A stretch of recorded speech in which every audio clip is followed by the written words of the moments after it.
আমাদের পৃথিবীতে এক গভীর সমুদ্র রয়েছে, যার কিছুটা অংশ জানা গেলেও পুরোপুরি জানা সম্ভব হয়ে ওঠেনি এখনো পর্যন্ত। বিজ্ঞানীরা তাই প্রতিনিয়ত খোঁজ চালিয়ে যাচ্ছেন, কিন্তু এই সমুদ্রের গভীরতা কতটা, সেই নিয়েই আজকে আমাদের ভিডিও। নমস্কার, আমি বিথিকা। আপনারা আছেন গল্পে বিথিকা ইউটিউব চ্যানেলের সাথে। আশা করছি আপনারা আমার ভিডিওতে একটা করে লাইক করে দিয়েছেন। আজকে আমি আমার ভিডিওতে সমুদ্রের গভীরতা এখনো পর্যন্ত ঠিক কতটা মাপা সম্ভব হয়েছে সে সম্পর্কে বিশেষ কিছু তথ্য আপনাদের সামনে তুলে ধরার চেষ্টা করব। পৃথিবীর 3 ভাগ জল আর 1 ভাগ স্থল। এই মহাসমুদ্রে যদি আমাদের স্থলভাগের সমস্ত কিছু নিমজ্জিত করা হয়, তাও শুধুমাত্র 2 মাইল পর্যন্তই কভার করতে পারবেন। এমনকি হিমালয় পর্বতমালাকেও যদি উল্টো করে সমুদ্রে ফেলে দেওয়া হয়, তাহলে শুধুমাত্র 1% সমুদ্র তলদেশ কভার করতে পারবেন। সমুদ্রপৃষ্ঠ থেকে 40 মিটার গভীরে স্কুবা ড্রাইভিংয়ের ম্যাক্সিমাম ডেপথ হিসেবে ধরা হয়। কেউ যদি এর পরেও নামতে চায়, তাহলে তাকে নিজের রিস্ক নিয়ে নামতে হবে। এর থেকে 93 মিটার নিচে ধ্বংসাবশেষ পাওয়া যাবে। ওর থেকে যদি 1000 মিটার রিচেস্ট ওভার ড্রাইভিং করা হয়, তাহলে তা মৃত্যুর সাথে খেলা ছাড়া আর কিছুই না। কিন্তু ওর থেকেও 200 মিটার নিচে হার্বার্ট নিচ নামে এক ব্যক্তি স্কুবা ড্রাইভিংয়ে করেছিলেন। তার থেকে 332 মিটার নিচে আহমেদ গব্বর নামে এক ব্যক্তি স্কুবা ড্রাইভিং করে বিশ্ব রেকর্ড করেছিলেন। এরপর ইউএসের এম্পায়ার বিল্ডিংয়ের উল্টো দিক করলে যতটা গভীর হবে, তা হলো সমুদ্রের 4043 মিটারের গভীরতা।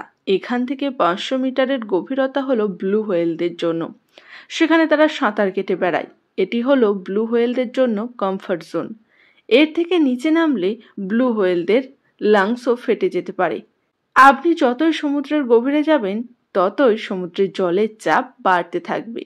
এর থেকে 500 মিটারের গভীরে থাকে ইম্পেরিয়ার পেঙ্গুইন। কিন্তু এখানে যদি কোনো মানুষ চায়, তাহলে তার মাথায় একটা মোষ চাপিয়ে দিলে যেমন চাপ বাড়বে, ঠিক তার গভীরতাও।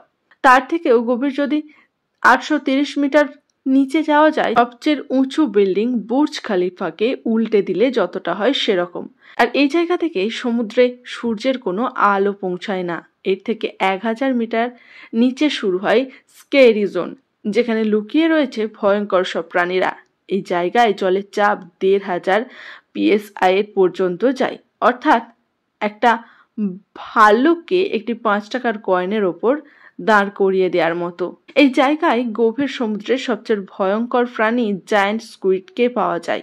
ওর থেকে যদি 180 কিলোমিটার নিচে নামা হয়, তাহলে পাওয়া যায় লেদার ব্ল্যাক সি টার্টেল, যেটি কচ্ছপের প্রজাতির মধ্যে সবচেয়ে বড় প্রাণী, যাদের ওজন প্রায় 700 কেজি হয়। এই জায়গায় জলের চাপ এতই বেশি যে মানুষের শরীর নিমিষেই ছিন্নভিন্ন হয়ে যায়। তার থেকে যদি 2000 মিটার নিচে নামা হয়, তাহলে দেখতে পাওয়া যাবে সমুদ্রের এক ভয়ঙ্কর প্রাণী ব্ল্যাক ড্রাগন ফিশ। যেহেতু সমুদ্রের এই জায়গায় কোনো আলো পৌঁছায় না এবং এর গায়ের রং কালো, তাই এদেরকে ঠিক ওই জায়গায় সহজে দেখতে পাওয়া যায় না। এর থেকে 2250 মিটার নিচে নামলে দেখতে পাওয়া যাবে স্পাম ওয়েল এবং কলোসাল স্কুইড। এই স্কুইড 14 মিটার পর্যন্ত লম্বা হয়। এদের এক একটি চোখ একটি ডিনার প্লেটের সমান। এই জন্যই এদের অপর নাম সি মনস্টার। মাঝে মধ্যে স্পাম ওয়েল এবং কলোসাল স্কুইডের মধ্যে গন্ডগোল হয় এবং এই স্কুইড এই ওয়েলের শরীরে দাগ বসিয়ে দেয়, যার ফলে স্পাম ওয়েল মারা যায়।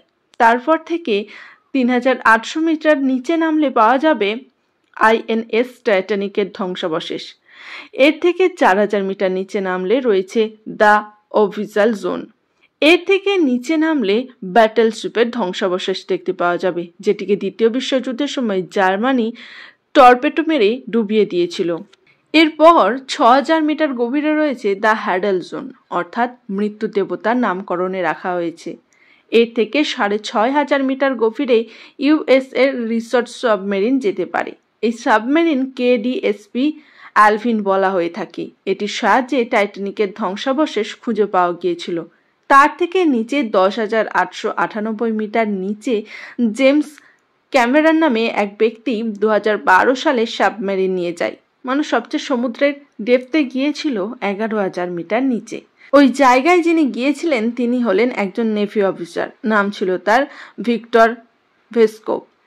এতটা নিচে নামার পরেও বিজ্ঞানীরা মনে করেন এটাই সমুদ্রের শেষ নয়, আরও গভীরতা রয়েছে, কিন্তু তা এখনো আমাদের কাছে অজানা। কবে তা প্রকাশ্যে আসবে কেউ জানে না। সমুদ্রের এই অগভীর তলদেশ সম্পর্কে জেনে কেমন লাগলো তা আমাকে কমেন্ট করে জানাতে কিন্তু একদম ভুলবেন না।